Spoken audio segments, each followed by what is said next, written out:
5년차 5급 공무원이자 대학원생이었던 주인공. 열받는 소설을 읽다가 잠이 들었는데 눈 떠보니 소설의 황후 로벨리아에게 빙의, 치렁치렁 물결치는 붉은 머리, 하얀 피부, 녹색 눈동자, 매력적인 외모에 제국에서 가장 높은 지위를 가진 황후로 빙의되었으니 룰루랄라 할 것 같지만, 문제는 이 황후가 황비와 녹맞은 황제에게 처절하게 버림받고 쓸쓸하게 죽음을 맞이하는 조연이라는 것.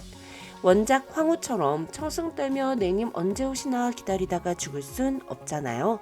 대단하신 원작 남주와 여주의 운명적인 로맨스에서 불순물은 빠져주는 게 예의이고, 찬밥 취급을 당하면서 굳이 황후 자리를 지키며 그 꼴을 다 볼 필요도 없죠. 로벨리아는 죽지 않고 온전한 나로 살기 위해서 황제와 이혼을 하기로 결심합니다. 그런데 국혼 후에 3년 동안 황후를 거들떠도 안 보던 황제가 로벨리아가 이혼을 요구하자 필요한 것이 있다면 무엇이든 해도 좋지만 이혼만은 무조건 안 된다고 하는데요. 이혼을 해주지 않겠다면 이혼당하면 되잖아요. 로벨리아는 이혼당하기 위해 악녀가 되기로 결심합니다. 악녀의 시작은 일단 사치죠. 낡은 옷과 보석을 불태워버린 로벨리아는 돈을 펑펑 쓰기 시작하는데요. 평소 검소했던 로벨리아가 국고를 박살낼 듯 사치를 부리자 황제는 그런 로벨리아를 아주 좋아하기 시작합니다. 화려한 스타일이 잘 어울린다나 뭐라나, 남을 따라하는데 급급하고 비굴한 모습보다는 자신의 개성과 취향을 고수하는 모습이 더 보기 좋다나 뭐라나, 그리고 한 벌에 성 한 개 정도의 값이 든 드레스를 선물하며 로벨리아의 사치를 부추겨요.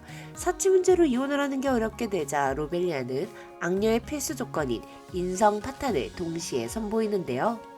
공식적인 만차 내에서 대신들에게 필터링 없는 막말은 기본, 마음에 안 드는 대신의 뺨을 후려치고 고자로 만들어버리죠. 그런데 하필 로벨리아에게 폭행당한 그 대신은 황제가 쳐내고 싶어하던 인물이었습니다. 로벨리아가 처리해준 덕분에 자신의 손을 더럽히지 않을 수 있었던 황제는 로벨리아를 점점 더 좋아하기 시작합니다. 꾸준히 이혼당하기 위해 평판이 안 좋아질 만한 행동을 하는 로벨리아. 하지만 로벨리아가 독하게 굴면 독하게 굴수록 황제는 로벨리아에게 호감을 보이고 집착하죠.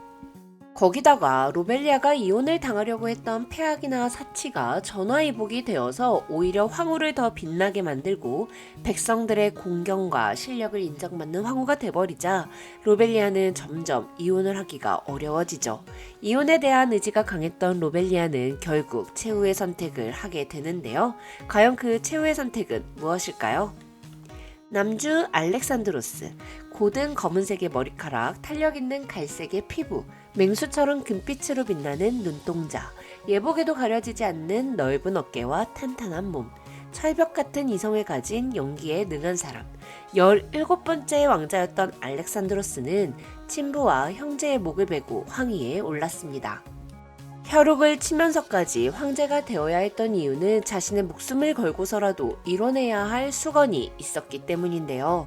그렇게 알렉산드로스는 누구도 믿지 않고 자신의 선택만을 믿었고 약점을 만들지 않기 위해 그 어떠한 것도 소중히 여기지 않았어요. 수건을 위해서라면 자신의 목숨조차 아까워하지 않고 바칠 준비가 되어 있었던 사람이에요.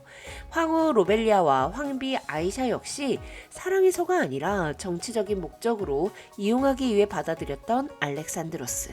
하지만 로벨리아가 이혼을 요구한 이후부터 지금까지와는 전혀 다른 로벨리아의 당당한 모습에 매력을 느끼게 되고 로벨리아가 사랑스럽게 느껴지게 됩니다. 그렇게 점차 알렉산드로스에게 로벨리아는 평생을 걸어온 수건보다도 더욱 소중한 존재가 돼버리고 말죠. 로벨리아가 알렉산드로스를 마음에 들어하지 않았던 이유는 사랑 없는 정략혼이긴 했지만 황후가 멀쩡히 있는데도 굴러들어온 돌 황비에게 한순간에 눈이 멀어서 종황지철을 혼시짝처럼 내버리고 황후가 죽자 기다렸다는 듯 황비 아이샤를 황후로 추대하는 원작의 황제 모습을 잊을 수 없었기 때문입니다. 하지만 원작은 황비 아이샤의 시점으로 적혀 있었고 황제의 속마음은 전혀 알 수가 없었죠.